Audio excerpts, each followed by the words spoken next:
All right, guys, we're here. We are here. It's a very these rhododendrons, and there's roses behind there. Maybe you can't really see it.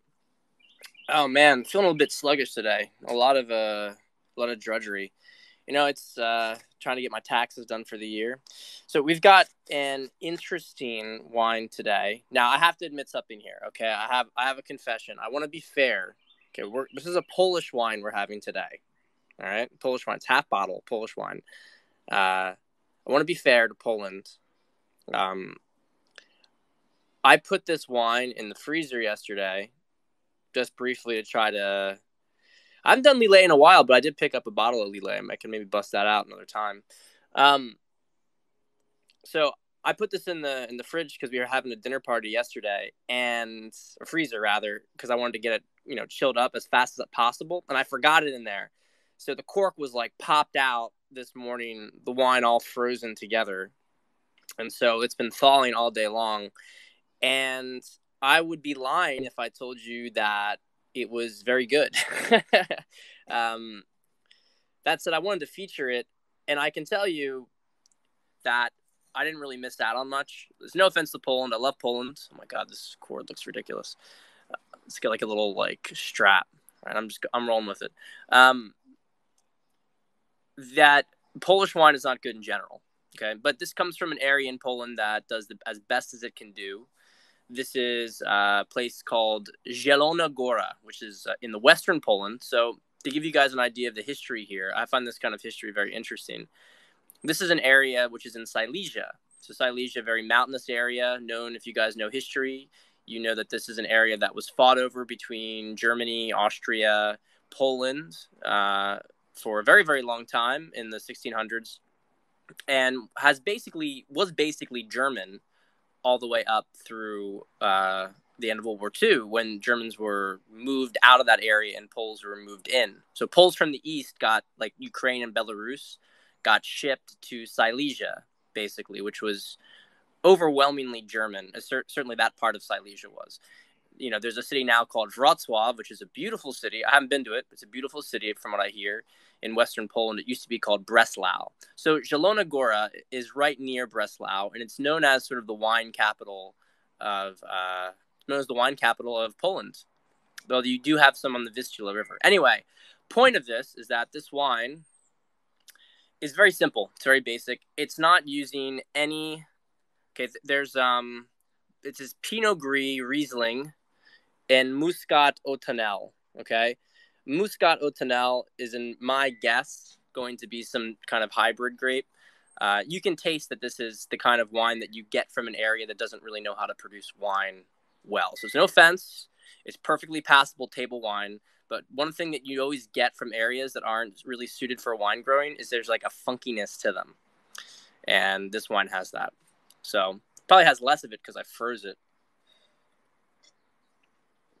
Anyway, let's get to the meat, shall we? Found a girl on Hinge. We made a connection on LinkedIn. She's a possible tier 1 girl. Initial conversations have begun. How can I take it forward? So this is a question that it's difficult to answer without a little bit more information, but I'm going to do what I can do, making assumptions here. Now, you found her on Hinge. I'm hoping that, for instance, that you had already interacted with her on Hinge, and then you notice that you maybe had some connections in common on LinkedIn. So use it as a way to create a little bit more rapport, a little bit more safety, you might say. I don't know what the initial conversation is at the point. I don't know how much you guys have exchanged. I don't know how platonic it is. But you take it forward as if you would take anything forward. Now, the trap here, this is actually really important, is that if there was this sort of connection on LinkedIn, there's probably some aspect in the dialogue that's like, hey, we know these people in common. We worked in these different places together, blah, blah, blah. That's a trap because you can start to frame yourself as a work colleague in a very platonic dynamic versus something that's going to be more romantic. So everything is really about the execution here. I would not try to, in general, over-reference sort of the work connections. You don't want to get really too much into work talk until you've established attraction, right? Because work talk it's rapport. It's actually kind of bad rapport building. Can be good if it's done correctly, but generally it's pretty bad rapport building. Generally it's like a small talk kind of thing. Like, oh, you know this person. Oh, we do work there. Oh, that's cool. It can be great, as a way to keep a conversation going, but it's not great to move it in the direction you want to move it. So be careful about using the LinkedIn thing. Now, I do note there's some people who try to use LinkedIn for like an online game. It's very, very risky, guys. It's very risky because you are very much involved in workplace politics on that site.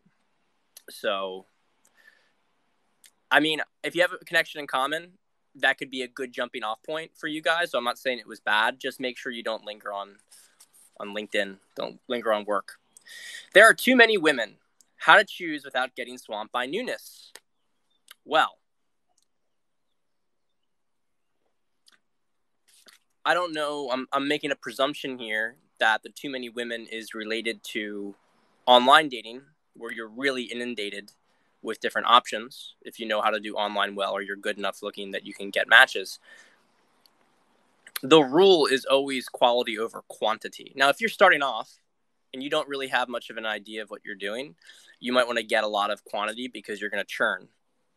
But if you get to the point where you have too many options, you have too many dates, and this is when you amp up your qualifiers, right? You amp up what is required for you to go talk to a girl. So I would send less messages to girls, and make sure those messages are more targeted towards girls who you actually care about. Hey, what's up, man? How are you doing? So you control how much you're swamped by it. If the girls are not you have to really watch out for the dopamine burnout. Now, there are other segments of dating where this can also happen, and day gamers do get caught up in this as well. But the close rate on day game is much lower. Even for really, really good day gamers, they're not going to close every set. And the people we're talking about who really have enough volume through day game of dates on a regular basis, they've really been at it for a while. So, but there is this trap of like, oh, there's this new girl. If you find yourself in that position, I would just slow down and really focus on the ones that you care about. I got into this position before, and I was dating a lot more women than I really wanted to. And so I actually pretty much stopped taking new applications, right? I was seeing 3 girls, and 2 of them I was really happy with seeing. And I was kind of like, once the third one was out of the picture, then I'd start to look for another one. But I kind of decided that 3 girls was about as much as I felt like I could date without feeling completely burned out. And even then, I was not, other things in my life were suffering. Because, think about that. Even if you just see them once a week, that's 3 nights a week that are going to girls versus other stuff. So you just got to filter, get rid of the ones that aren't worth your time. So, okay. What was that, Ben? Let's see. Discernment to deliberately going for girls who are better than. Yeah, exactly. You just have to just be more selective and use your discernment to figure out who's worth it and who isn't. So, started seeing this girl 3 weeks ago. She's really into me, but she says I'm not romantic enough. She wants to see my romantic side. Do I give in or leave it as it is? Well, oh man, this is taxes, man. This taxes fuck up my. I can write and it's fine, but if I'm doing like spreadsheet shit, just like it's terrible. It's terrible for the neck. All right. Yeah, I was gonna say. So romance is great. Remember, romance is an amplifier. So you create desire, and then you do romantic gestures, you do romantic things, and then the desire gets amplified. Remember, this is all about the cultivation of a fantasy with a girl. And when you're being romantic, you are developing that fantasy further. Now, the catch is that a girl who's asking you to be romantic is most likely, like very high chance, that this is a shit test. and that she's trying to make you do things for her. She's trying to get you to fall into her frame. She's trying to get you to start to cater to her and make her the prize instead of you. Now, it's possible that you're not giving her enough comfort, but if she's just a side piece, then that's not really your prerogative to do that. It doesn't matter. If she's your girlfriend, it might be worth considering that. Because I don't know how you're showing up in the relationship. Maybe you are literally like not doing anything to kind of make her feel appreciated. And that is going to be a problem, right? That's going to be a problem over time. That's when you're damaging comfort in a relationship. And while that's better than damaging desire, it still leads to the same outcome ultimately. The relationship ends. You'll still have sex, but there's going to be high conflict in a relationship where there's low comfort. So romantic gestures and appreciation, it's good stuff to do. But usually, like, I don't know exactly her role, right? This is the problem with these questions. The difference between working with me and asking me a question is that I dig in to figure out all the details about your circumstance. But it sounds to me, my guess is that it's a shit test. My guess is it's a shit test. So you should mostly, you certainly shouldn't do anything she asks you to do. But what you can do is you can kind of push her off and everything and then do something very casually that's really romantic. And that'll be satisfying for her, but it won't be falling into her frame because you're doing it on your terms, right? And if she keeps bothering you nonstop like every day, then just get rid of her. I mean, because she's just fucking obnoxious then. That's an ego thing at that point. It's not about like a healthy girl will mention that, and she's not going to keep pinging you every day. That's a sign of some emotional issues. She doesn't feel enough validation internally. So yeah, kind of follow up to this thing is, it's not from the same person, but how to tell when to comply requests and demands and when not to. I mean, unfortunately, this is like it's very context based. It's very context based. I would never really like comply with a demand. I don't think demands are a healthy form of communication. But when we're talking about registering it for the future, yeah. And then taking action on that in the future. But if she's saying you have to do this, you don't do this stuff, in the vast majority of cases, unless you've been really fucking up, unless you've been really like just been a dick and she needs that like comfort injection right there at that moment. Demands are never a good thing to hear from a girl. You never want to accede demands. And this is one of the balance, right, that I talk about a lot when you're trying to fix the relationship. And all this stuff is assuming a relationship, is that you don't want to give up desire to give comfort. This is like a surgery. It's a surgery. You don't want to give up desire to get comfort. And that's what most guys do. They stop creating comfort, and then they give away all their desire to try to get comfort, and then they don't have a foundation anymore.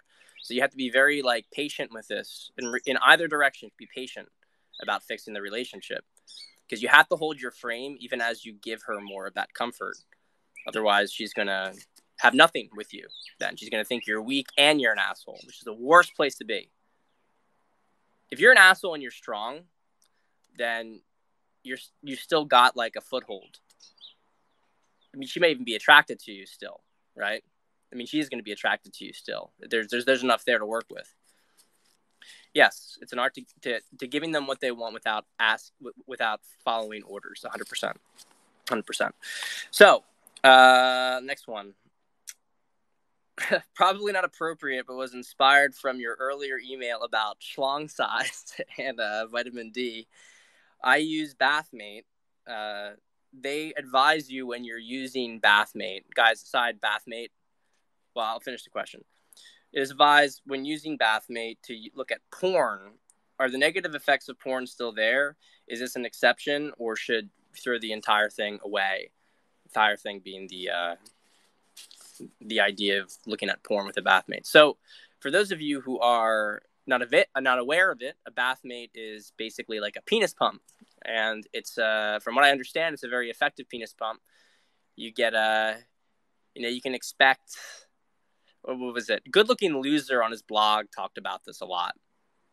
Remember Good Looking Loser? Do you guys remember him? He's still out there. Not a very big Twitter guy. I don't think he's really does anything on Twitter. It's kind of interesting that those old days, they're kind of like the three big blogs in the manosphere were Mike Cernovich, Danger and Play, Good Looking Loser. I forget the guy's name. He's a good guy, though. And then Victor Pride. It's not his real name either. But I forget. Victor Pride had his own Bold and Determined. That's right. Those were the three big blogs, and now it's all well, actually, no, Roosh too. You could say Roosh was too. So you kind of had those four big blogs, and it's kind of crazy what's happened, right? Mike Cernovich kind of getting into grifter political pundit scene. Victor Pride kind of burning down most of his site and his brand and becoming really religious. Roosh kind of doing the same thing, right? And then Good Looking Loser, I think, is the only one still standing, but none of them really migrated so much to Twitter. Well, I guess Mike did, but in a different context. Anyway, I'm just memories. So amazing what's happened in 5 years. But anyway,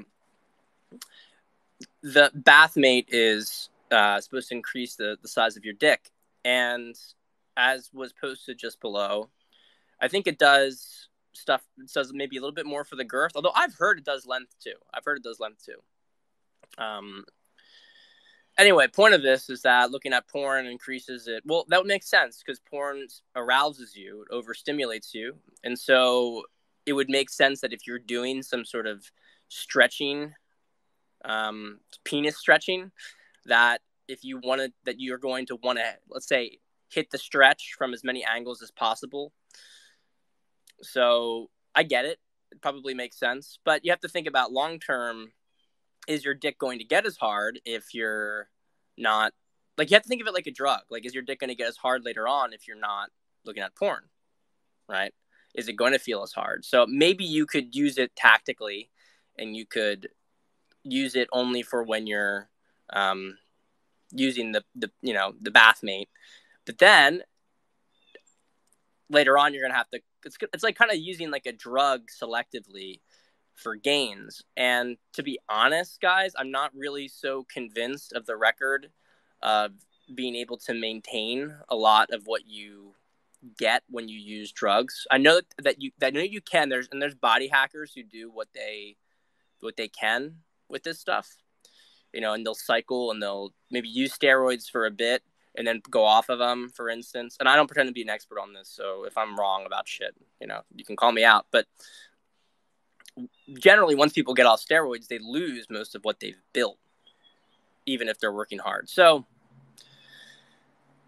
I would still not look at porn, is my point. I would, but if you've got some stuff, if you want to increase your dick size, I do recommend using the bathmate. Just remember that, like, this is really something that guys who are sort of more on the below average or even average side should be doing. Don't try to be like, I think your ROI is wasted trying to be like a dick maximizer, and I think that you got some psychological issues. You probably watch too much porn, to be honest. If you think like you need to get like a 8.5-inch dick, you need to get like a Red Bull shaped cock. Like, that's not what most girls are going to be able to do. I've mentioned this before in my emails, but I have a friend of mine who's got like a huge dick, and sex is terrible for him. Sex is terrible. He can't just go and have sex with a girl. It's just like waiting there, and like she's like kind of in pain, and it's slow and it's slow and it's slow, and it's just bad, So don't get your mind warped by porn. All right, what else we got here?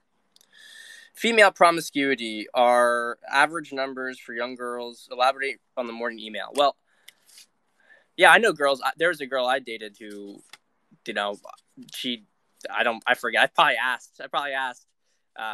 Because it was very tight with her. And I'm not like anything crazy, but it was tight with her, and she said the same thing, that she turned down a guy who had a really big dick, because it's just like, I'm not even bothering with it. She was a little on the smaller side, I think. She was like a little below average. Remember, because pussies have their own size, right? It's not just dicks. Pussies have their own size. So, okay. So this question about female promiscuity this question about female promiscuity, average numbers for young girls. I've answered this question a lot. I feel like almost every Periscope I've had to answer it, and that's no disrespect. I understand it's obviously a question that a lot of guys are interested in, but I'm going to focus more on elaborating on the morning email, because the point of what I was trying to say with the email, the essence of it, I talked about a bunch of different stuff with Zoomer girls, etc. I'm not going to mention all that stuff. Should have been on my email list if you wanted to get that information. But I will talk about this concept because it's one I'm going to be elaborating on more in the future. And that's the idea of, like, you hear people, especially, it's no offense, but in the trad community, talking about, women need to be more chaste and this needs to happen and this needs to happen. Modern, you have people like Roosh who are out there saying that every girl is going to be doing porn in the next 10 years. I mean, I'm sorry, but how fucking long has this guy been in the dating world? How much experience does this guy really have with women if that's the kind of shit that he thinks? Like, it kind of blows me away. Like, you can be a pickup artist for like a decade and you still don't understand that not all women are going to do the same things with their body. Like, it's crazy. It's crazy to me to think that he's making these statements that every young girl is going to be doing porn within the next decade at this rate. It's like, no, they're not. It's never going to happen. It's never going to happen. It doesn't even have to do with women. It's just on how cycles work. There's always reactions to these kind of things. Like, that's why whenever you have a radical political movement, you always see a backlash to it. You just can't sustain extreme dynamics. And so the point I was making was that really, if we're being honest here, only about 20% of women are really like sluts. Only about 20%. And that's been the case throughout history. Now, what happened since birth control and a lot of, sort of normalization of sex, and every girl's number's gone up as a result of this stuff. Every girl's number's gone up. But there's probably about 20% of women who really don't do any of that at all. They may have not even had a one-night stand. If they have, they've had one. Some of them haven't had sex at all. Most of them had sex with only their boyfriends, and then they got married. And that is legitimately, guys, 20% of women. I'm sorry if you don't know them. It's because they're married, and they have serious boyfriends, and they're not in the dating market. And you never dated them. You never interacted with them. You never seduced them. But doesn't mean they didn't exist. So, like, understand that there are groups of people who aren't in your world. And so if your goal is to go out there and meet women and hook up with women, you are not going to meet women who don't go out and hook up. You're not going to meet them. And that one girl who you tell yourself, oh, she didn't want to be with me. She didn't respond to any of my cues. My game's wrong. Maybe my game's bad. Maybe it was bad. Maybe she was just in that demographic and she was completely not interested in anything you were throwing her way. So understand that those people exist. Now, that said, most women are kind of there's more of a spectrum here. And what tends to happen with these women is that they're mostly down for a relationship only, but they'll go through phases. So maybe they get into college and it's freshman orientation and, they decide to go and hook up and see what that's like because culture has told them that. And they'll do that maybe once or twice, and then they'll look for a boyfriend. And then they'll have a boyfriend, and then if that relationship ends, maybe they'll go on a spree and they'll hook up with another guy as like a rebound, and then they'll hook up with and they'll get a boyfriend again, right? And that's kind of the average middle for girls. They'll go through maybe a little season of hooking up a bit, but mostly they're still looking for boyfriends. Mostly they're not going to cheat. They might jump, maybe. But the real thing is that there's 20% of women, and of course this is a whole science scale, so you can chop up this graph however you want to chop it up. But really, there's 20% of women who are actually whores, and like half of that 20%, like 10% of the total women, are like serious whores. Like, they're not just sluts and sleeping around. They are the girls who are online doing Cash App, right? Doing Cash App, doing OnlyFans. They're girls who, if they have a boyfriend, they cheat on the boyfriend and they fuck whatever they can, right? And these girls were always like that. They've always existed. In previous societies, they were considered to be prostitutes unless they had some certain position, and then they'd have a reputation because maybe they weren't doing it for money, but they were very, you hear about certain figures throughout history. Perhaps, who knows if it's true, maybe Catherine the Great, right? Some people in the elite will indulge these sort of dynamics, but for most women, it just meant that they were prostitutes and they slept with men for sex. So what's actually going on is positive, Roosh. It's actually positive because the sluts are differentiating themselves. If a girl has an OnlyFans, she's a whore. That's what she's doing, and that's fine. I don't have any issue with that. I don't have any issue. I think that there's a role in society for sex workers, but let's do what we've always done and start to classify them separately from regular women, because that's the truth. So, all right, got a couple more here. What's your take on prenuptial agreements? Well, I think prenuptial agreements are great. Prenuptial agreements are, in some cases, essential. I don't think that they're necessary, but all right. Before I go into this, I'll answer this question that Ben just put out here. What do I think of the Tate Bros girls? I'm not a beef person here. I don't do beefing. I get asked a lot about the Tate brothers. I don't really care as the Tate brothers do. Andrew and I have always had a very good relationship, and I have no interest in any sort of comments about their lifestyle and what they do. I think that they are very good at what they do. They're not fraudulent, right? You have to see, there are people out here who LARP that they're doing all this stuff. No, the Tate brothers are real. We have mutual friends in common. They've been in each other's, and like they've been in sort of the Tate brothers world, and they legitimately live this Playboy lifestyle. And the girls are attractive. Now, they are whores, right? They are whores, and that's okay. And what those guys do, they know exactly how to manage those women. And if you want to try to date those women, and by the way, those women are the best at sex, right? You can take a regular girl and you can bring out her dark side, and it can. So you can get that, and you can also get a real pure, like almost like a holy sexual experience, and that is wonderful. And that's not the kind of stuff that you get in sort of Tate's demographic. But you get really good sex from those girls. They understand male sexuality. It is kind of like, but the point is that you have to figure out what you want. If you want to date those kind of girls, if you want to live that lifestyle, then you should 100% follow their advice, because they're going to do much better at that. Like, I'm not good at teaching you how to do that. Like, my sort of policy with clients is to identify those girls and avoid them, because they're not the kind of girls that I would want to date. But that doesn't mean that if you want to date those kind of girls, then you should do exactly what the Tates say, because you'll get fucked over if you don't. They really understand how to deal with those women, and most guys don't. So I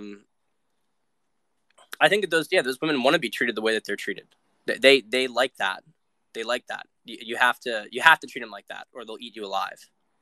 So they're smart to do it. Yeah, they know what they're getting into. They do. So anyway, prenuptial agreements. So we all know about the divorce laws in the vast majority of states. They're garbage. I think that if you are a guy who has, like, there's context of this stuff. If you're a guy who is well established and you're dating a younger woman, absolutely you have to get a prenuptial agreement. There is not even a question about this. You have to get one, because she's not bringing anything into the relationship, and she's going to take what you have, right? If you're a young couple and both of you are starting off, and maybe she wants to be a homemaker and you're going to be the breadwinner, this is a very mixed question. I think a lot of it depends on your values. It depends on your awareness of women. If you have a real awareness and a very like healthy, conscious relationship, I don't think it's necessary. And I think that you could, if you're not bringing anything into the relationship, it doesn't really matter that much. And if you guys kind of agree upon your domains, it's a mixed bag when it comes to the homemaker situation. If you're coming into a relationship and the woman is a successful woman herself, though, and maybe she's more successful than you at the time, or you're about in the same tier, you don't really have to worry so much about this, right?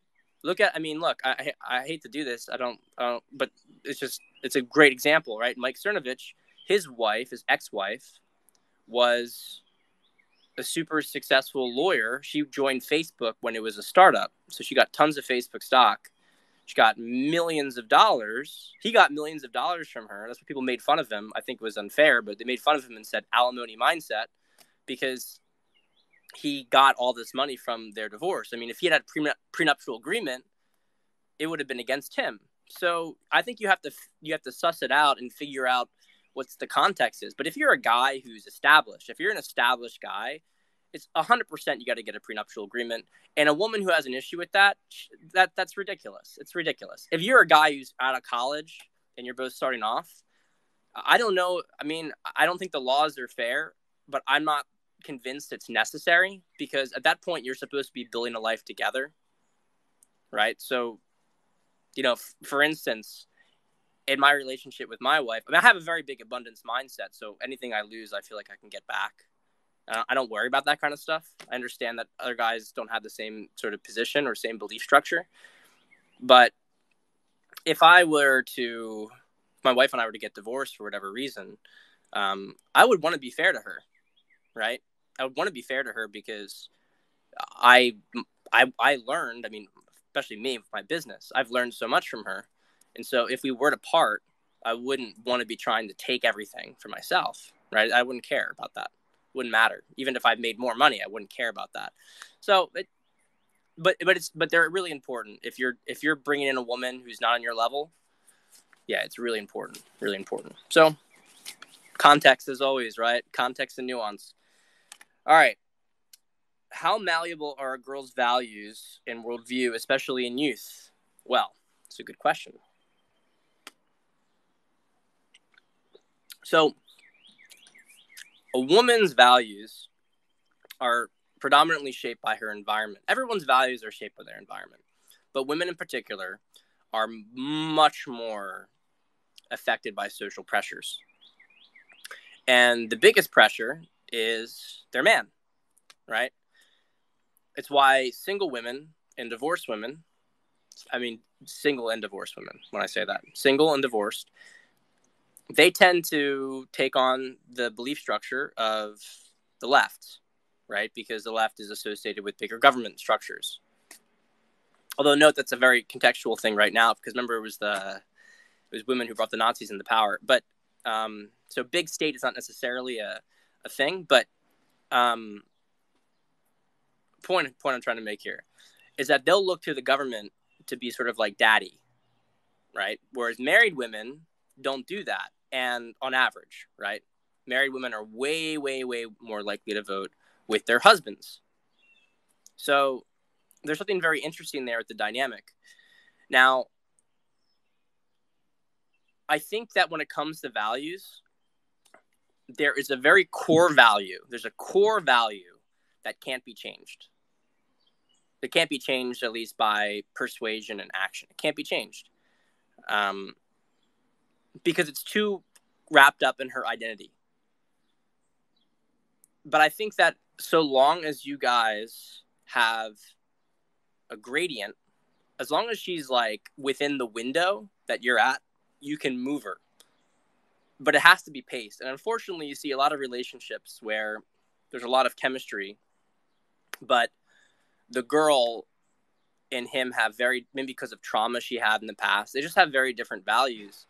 And I can just tell you guys, I'm not saying it isn't possible, but I've never seen it actually change.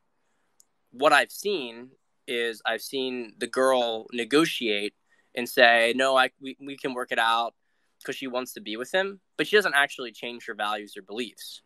So on a certain deep level, it has to happen organically, and you can't do it within the context of a relationship. That's my belief.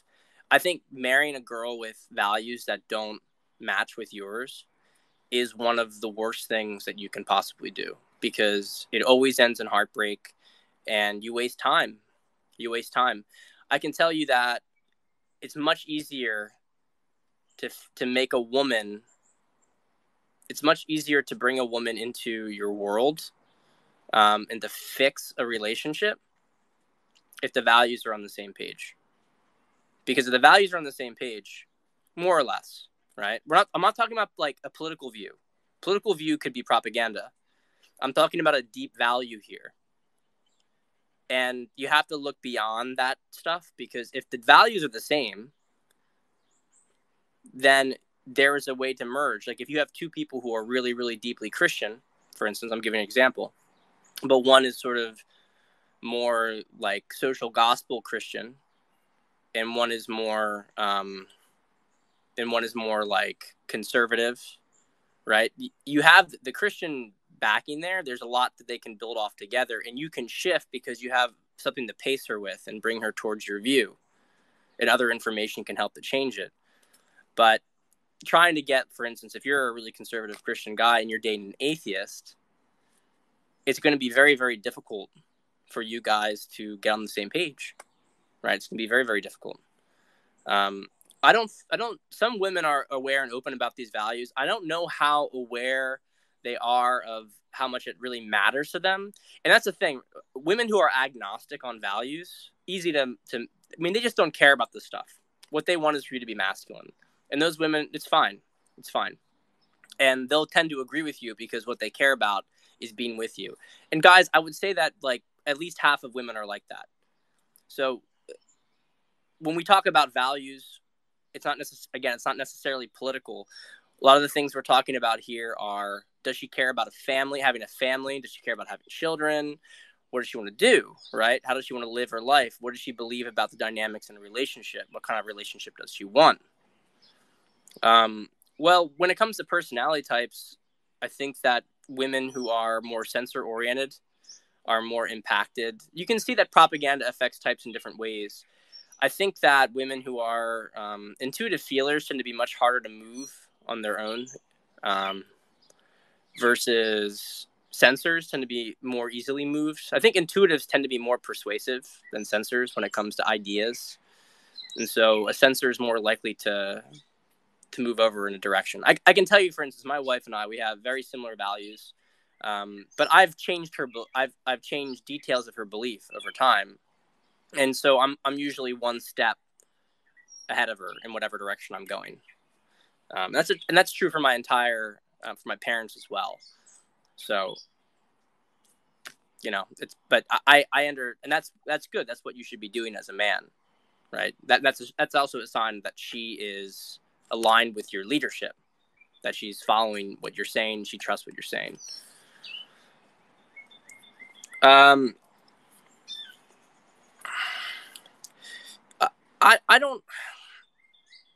think it would be more about like understanding of things going on in the world. You could say that like some things politically, I've moved her, for sure. I've moved her politically. But the thing is, what I mean, like the values were always really there. Like maybe she only wanted like 2 or 3 kids, and now, it's more like 3 or 4 that's on her mind. But these are, they're subtle shifts. If I was dealing with a woman who hated children and didn't want children, then we'd have a different situation on hand. We wouldn't be together because it would be too difficult to try to change that vision, too much of a negotiation. So anyway, guys, you can post some questions here. I have one more thing I'm going to answer, but you can post some questions if you want anything else. If you have anything else you want to say, because this is more of a light question. Girlfriend is looking for a peach flavored wine. Any recommendations? Well, wines are. It's funny how a wine. There's some consistencies per varietal, but there are some wines that aren't going to taste like peach under any circumstances, and others that can. It depends on how it's produced. Depends on what the winemaker does. I think that you can say that that a lot of Viognier has a very flowery taste, but it has peaches in it too. Chardonnay can have a lot of peach. It can have a lot of peach. Riesling can have a lot of like white peach in it, depending. And let's see what else. I've actually detected some Pinot Grigios that have it. Those are the main ones that come to mind. Yeah. But it really depends. Chardonnay is the most malleable grape. So So you can make a Chardonnay taste like anything, pretty much. It's like a white palette. Pretty cool. Okay, so let's see the other questions here. I tend to meet many women who say they don't want children. Would that be a woman to steer clear of? Almost certain. I mean, I hate to use absolutes here.